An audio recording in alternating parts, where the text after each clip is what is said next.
What if events went differently, and George Beard and Harold Hutchinson weren't just creative pranksters with hypnocrypt powers, but actual mutants, gifted with powers that could be their wildest creations in life?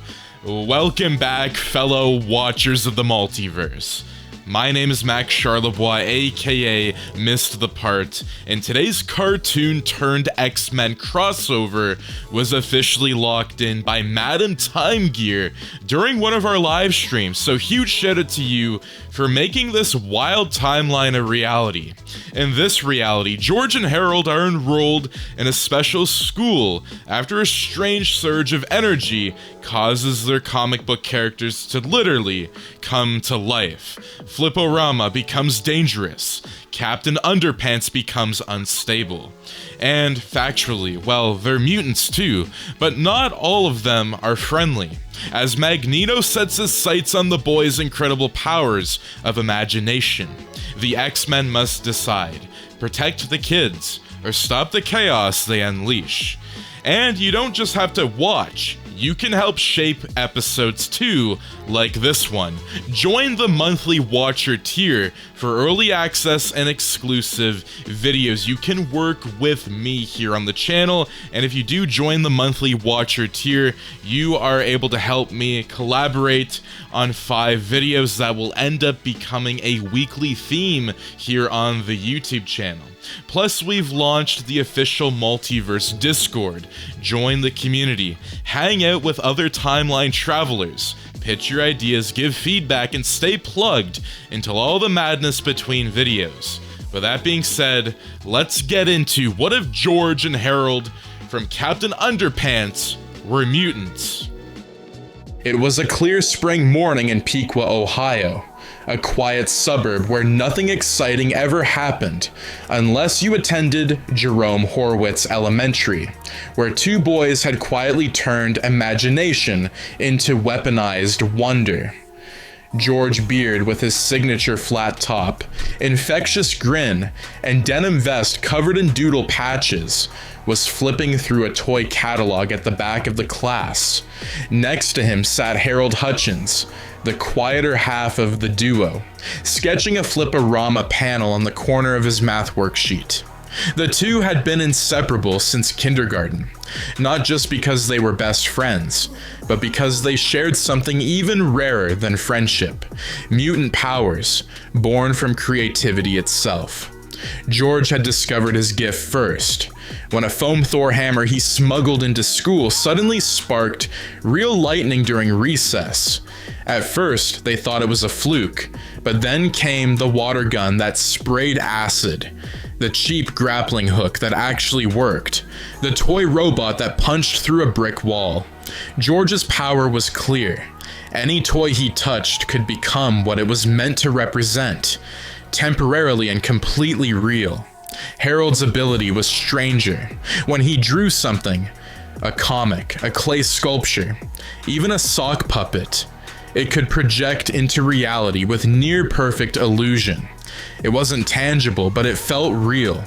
People heard the voices, felt the heat from the explosions, saw things others couldn't explain. His first creation, a living, breathing villain called the Booger Bandit that caused a mass nosebleed scare in 3rd grade. But they had learned early on to keep it quiet, especially around Principal Krupp, whose hatred of joy bordered on psychosis. Krupp had always been a menace, but once he saw the chaos George and Harold could cause, he became obsessed. He installed hidden cameras, tracked their lunch schedules, even got a local tech rep to install motion sensors in the art room. He didn't understand their abilities, not fully, but he knew they weren't normal, and that terrified him. On this particular day, Krupp had organized an all-school assembly called Reality Day, a celebration of discipline, structure, and order. Posters of clocks, bar graphs, and stop signs hung limply from the gym walls. Bored kids yawned under fluorescent lights. George and Harold sat cross-legged near the back, whispering and giggling over a comic idea. Something about a taco-powered Captain Underpants fighting an army of hypnotized vice principals. But then George pulled out something new. "Check it out," he whispered, holding up a plastic novelty ring, red and silver with a lightning bolt insignia. "It's supposed to turn you into a hero when you say the magic word." Harold raised an eyebrow. "What's the word?" George grinned. "Tra-la-la." The ring shimmered slightly. It shouldn't have. The boys shared a look. Krupp had just taken the stage, droning on about the dangers of unstructured thought and the rebellion of recess when George couldn't resist. He slipped on the ring. Harold, always a step ahead, had already drawn a new flip-o-rama of their favorite creation. Captain Underpants, muscles bulging, bald head gleaming, and heroic undies flapping in the breeze. One snap of George's fingers, one flip from Harold's book, and everything changed. A whirlwind of wind and light erupted on stage. The microphone sparked, the projector exploded. And in a blink, a man in a red cape and tighty whities soared above the stunned crowd. "Never fear, children, Captain Underpants is here to stop the evil monotony of assemblies." Screams followed. Some kids cheered, others ran. Krupp facepalmed, then began convulsing, as if experiencing deja vu of some traumatic dream. Captain Underpants flew loops around the gymnasium, high-fiving students and throwing copies of George and Harold's comic, as if they were sacred texts. He even freed the lunch ladies from detention, calling them culinary superheroes. But then things got weird. Captain Underpants began reacting differently. He stopped responding to commands. Harold hadn't drawn this part. His smile began to fade. He stared into space for moments too long, twitching as if caught in a glitch. He grabbed one kid's toy dinosaur and tried to liberate it, shouting that it deserved better than a plastic prison. His voice deepened, flickered. "All imaginations must be free from the tyranny of flesh." George looked pale. "That's not what we wrote." Captain Underpants suddenly tore open a fire hose cabinet, wrapping himself in it like battle armor. "The fight against logic begins today." George and Harold panicked. They hadn't meant for this to happen. They tried to recall him, snapping their fingers, flipping pages backward, even shouting phrases they'd programmed into him before. But something else was feeding him now. Something bigger. The media storm hit within hours. Headlines read, "Mutant Madness. Ohio hero causes panic at elementary school. Man in underpants disrupts reality. Imagination weaponized." But more importantly, someone else was watching. In a sleek room inside the X-Mansion, Storm, Beast, and Jubilee gathered around a Cerebro-linked monitor. The footage of the event looped on screen. "That's not a mutant," Jubilee said, arms crossed. "That's a walking fever dream." "Wrong," Beast replied, adjusting his glasses. The energy signature surrounding that projection, combined with the transmutation spike in localized matter, it screams mutant. Storm narrowed her eyes. "We've heard rumors of these two. The Treehouse comics, the illusions, the toy transformation." Jubilee's brow furrowed. "So, what do we do?" Storm looked out the window, her voice like distant thunder. "We find them, and we help them, before someone else does." That evening, as Harold and George packed up from detention, their third that week, they walked home quietly. No pranks, no gags. The city was different now. They could feel it. But just as they reached their neighborhood treehouse, a figure leaned against the ladder, smiling beneath pink sunglasses and a familiar yellow coat. "Hey," she said, casual but kind. "You two know anything about a guy in his underpants flying around saving kids from boring assemblies?" George froze. Harold's hand tightened on his sketchbook. The stranger stepped forward, hands raised. "Relax. I'm not here to punish you. I'm here to tell you something important." She smiled. "You're not alone. You're mutants. and behind her the sky briefly lit with a crack of pink plasma. Rain tapped against the windows of the Blackbird as it soared toward New York.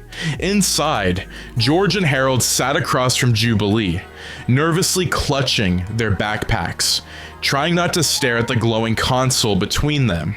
Jubilee kept her tone relaxed, but her words revealed just how serious this trip was.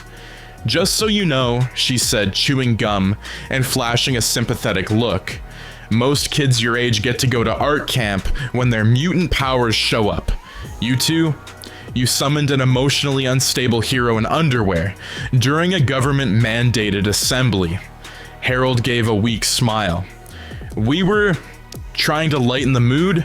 Jubilee laughed. "Trust me. You lit up Cerebro. The professor would have dropped everything if he wasn't off-world." The jet descended toward the Xavier Institute, its gates parting to reveal the iconic mansion standing tall beneath the storm. George and Harold's jaws dropped. This wasn't school. It was a palace, a mutant stronghold. Their minds raced with comic ideas on the spot. Inside, they were greeted by Storm, regal and commanding, but also deeply curious about them. Beside her was Dr. Hank McCoy, aka Beast, who studied them with a scientist's eye and an artist's heart. "We don't see your type of mutation often," he said.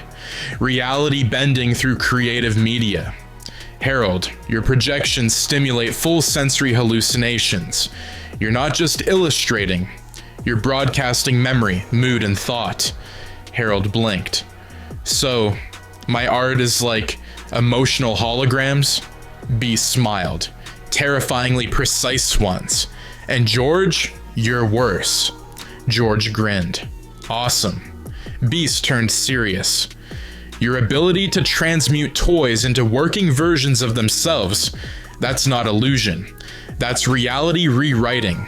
If someone gave you a replica Infinity Gauntlet..." "Could I snap?" George asked. "Let's never find out," Storm interrupted.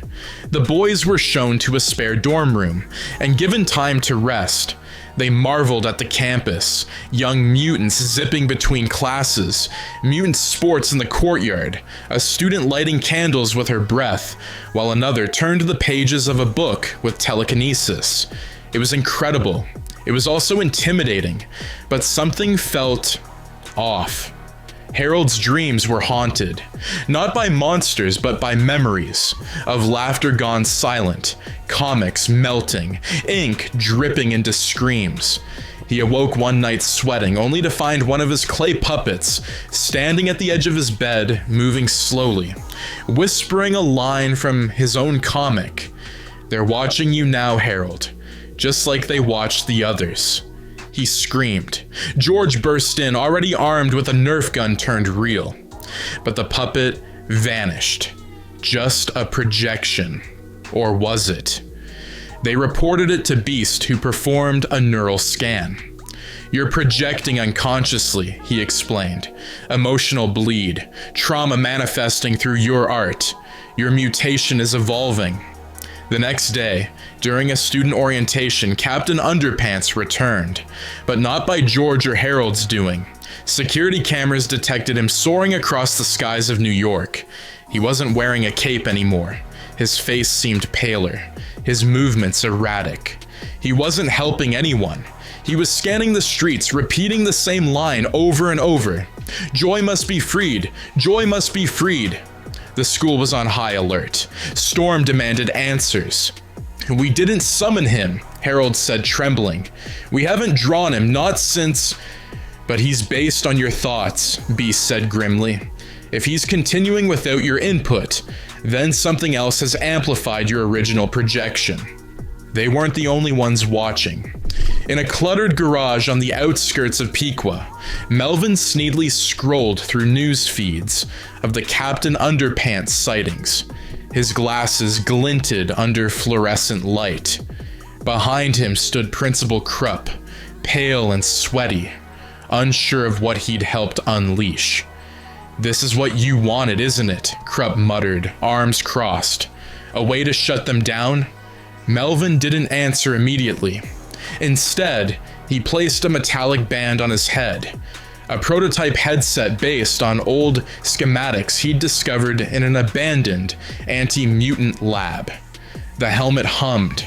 On a monitor nearby, images of students at Xavier's flashed by, smiling, laughing, using their powers freely. "Do you see what imagination creates?" Melvin muttered. "Chaos, delusion, mutation. They poisoned the world with creativity." He turned to Krupp. "Help me install the amplifier. I'm going to turn their joy against them." Back at Xavier's, Harold was spiraling.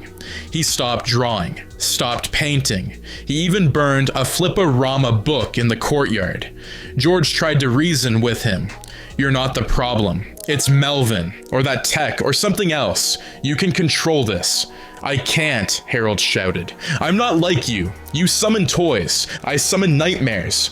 What if everything I draw turns into another monster?" Jubilee intervened later that night.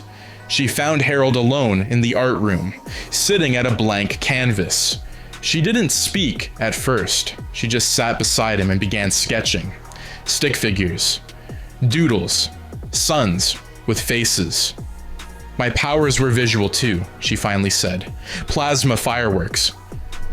Sometimes they're light shows. Sometimes they're blinding. Depends on what I'm feeling. Doesn't mean I stop feeling." Harold looked at her. "But how do you keep from hurting people?" She shrugged. "I don't, not always. But I keep trying." Harold picked up a pencil, slowly. The next morning, the school's psychic alarm triggered. Students froze. Infirmary staff collapsed. Dozens were found wandering hallways, blank-eyed, emotionless, brain-dead. The source, a pulse from a nearby broadcast tower. Magneto's old tech, modified into a joy suppression device. Storm, Beast, and Jubilee tracked the signal, only to find a drone floating outside the school perimeter. It broadcast a single message. "Imagination is a virus. The cure is obedience." George and Harold watched the chaos unfold. They knew who was behind it. "Melvin," Harold whispered. "He figured it out," George said grimly. "He's not just shutting down Underpants. He's trying to erase us." The final scene of Act 2 cuts to Melvin standing before his full transmitter. The nullifier pulses. Captain Underpants floats in a containment field behind him. Mouth twitching, limbs spasming. No longer heroic, barely sentient. "They made you to be funny," Melvin whispered. "Now you'll teach them how dangerous funny can be." He pulls a lever. Across the region, schools, homes, and minds begin to dim. Art classes go quiet. Toys stop moving. Harold's dreams fade to gray, but in the dark, a light stirs. In the boys' shared dorm, George clicks on a flashlight under his chin and whispers, "I think it's time we fight back." Harold nods, gripping his pencil like a blade. A heavy stillness had settled over the Xavier Institute. The weather outside had dulled unnaturally. No wind, no birdsong, just gray skies and a psychic fog hanging over the grounds. The nullifier was winning. In the dormitory hallway, mutant students sat staring blankly at walls. A young telepath clutched his sketch pad, unresponsive. A girl who could control music held her violin, bow frozen midair. The joy, the spark, the energy that made them all mutants, it was fading, one pulse at a time. And Captain Underpants, trapped in Melvin's device, floating in place like a broken marionette. His iconic grin was gone. His eyes glowed with flickering static. He repeated a single phrase on loop. "Creativity is chaos. Chaos must be contained." In a hidden lab below the school, Beast struggled to stabilize affected students, while Storm coordinated psychic dampeners, but they were losing ground. Meanwhile, Deep in the art wing, George and Harold had taken refuge in their old supply closet, the very place where their adventure began. The lights flickered as if reality itself was short-circuiting. George rummaged through a bin of toys, broken action figures, squishy aliens, wind-up robots. His hands trembled. "We need weapons." Harold looked up from a blank canvas. "We need ideas." He stepped to an easel, pulling down his sketch goggles. Slowly, with pencil in hand, he began to draw. Not monsters, not jokes, memories. The first page was a comic of their first detention. The second, the day they accidentally flooded the cafeteria with bubble foam. The third, when they brought Captain Underpants to life and laughed until they cried. George looked over his shoulder, misty-eyed. "You're bringing him back?" "I'm bringing us back," Harold whispered. His projections began to glow. Not just images this time, full environments. A colorful landscape of spinning books, flying pizza slices, and toilet-shaped battle mechs filled the room like a dream given form. They didn't feel like illusions. They felt alive. George picked up a foam sword labeled Space Knight Blade and activated his power. It morphed into a glowing blue weapon, humming with energy. He attached armor made of Hot Wheels tracks, ping-pong paddle shields, and a mask formed from a Happy Meal toy. "You ready?" Harold stepped forward, surrounded by a glowing aura of light projected from his reawakened memories. "Let's prank a villain." Outside the Institute, Melvin's floating fortress loomed above the school in a swirling magnetic field of gray static and psychic suppression. The X-Men tried and failed to breach it. Laser fire, wind gusts, electric pulses, all were swallowed in silence. Then came the rip in reality. From beneath the grounds, a burst of light shattered the gloom. George and Harold emerged, leading an army of projected cartoon champions. Harold's illusions marched beside George's weaponized toy fleet. They weren't real, but they were real enough. Jubilee gasped. They built an imagination army. Beast adjusted his glasses. No, they remembered one. George and Harold rode toward the fortress on a floating, couch-turned hovercraft, dodging debris and suppressor drones. As they neared the tower, Harold pulled out the final piece. The Captain Underpants flip-o-rama page, rewritten with new ink. Captain Underpants, with heart. Inside the fortress, Melvin watched their advance with disgust. He increased the dullifier's frequency. The sky dimmed. The illusions began to flicker. George's armor cracked. "You think dreams matter?" Melvin screamed through the comms. "They only distract from the truth. I'm the cure. I'm the one who fixes the future." Suddenly, a jolt of pink plasma cut across the sky. Jubilee arrived on her own spark-powered hoverboard, blasting the tower with fireworks that temporarily shattered the static. "And I'm the babysitter, nerd!" George slammed into the base, sword in hand. "Harold, now!" Harold projected the final flip-o-rama, a full glowing page hovering midair in front of the dullifier. Captain Underpants, grinning, alive, reborn, flew out of the comic like a bullet from a cannon. Tra-la-la! He struck the containment orb with a mighty uppercut, shattering it in a flash of cartoonish lightning. The pulse knocked Melvin backward, tearing the helmet from his head. Everything froze. Captain Underpants hovered midair, glowing faintly. He looked sad. "I was made to make kids laugh," he whispered, "but I forgot who I was." He turned to Harold. "Thank you for reminding me." The dullifier hummed dangerously, unstable and broken. Storm shouted through the comms, "It's going critical! Evacuate!" But Captain Underpants saluted George and Harold one last time. "Tell the kids, never stop imagining." He grabbed the core reactor and flew it straight into the sky. The explosion was silent, a swirling rainbow of color that spread across the sky like a living aurora. The suppression field collapsed. Mutants gasped as their senses returned. Color returned to the world. Students cheered. Art supplies began floating again. Music played. Energy, real, joyful energy, was back. Captain Underpants was gone. Or maybe not. Weeks later, the Xavier Institute had resumed normal operations. Harold was officially appointed to teach creative projection and mutant expression.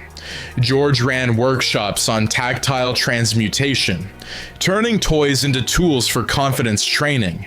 Melvin, now freed from the Dullifier's influence, was under careful observation in the psychic wing. He rarely spoke, except to draw, one page at a time. He was healing. Krupp, still grumpy, still bald, but now a strange glint in his eye. And whenever someone snapped their fingers, he twitched. In the final scene, George and Harold sit on the front lawn, sketching under the sun. Harold finishes a new comic cover. The Underpants Multiverse. George laughs. I dare you to make it real. Harold winks. I dare you to arm it.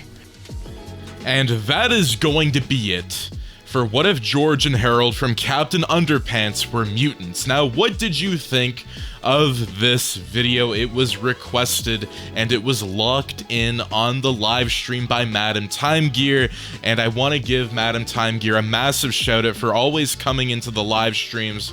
It really does mean a lot to me, and if you guys do want to suggest your ideas, I would highly recommend to go into the live streams when we're doing a idea stream, as you never know what videos we might be doing here on the channel next. But that being said, do make sure to subscribe, like, share, and turn those notifications on so you and your friends are all up to date with the latest content. That being said, check out the YouTube members only page and become a member today. I would highly recommend to do so, as it really does go a long way towards supporting the YouTube channel. And again, thank you guys so very much. That being said, I will see you in the next episode. Take care and have a wonderful day. Peace out.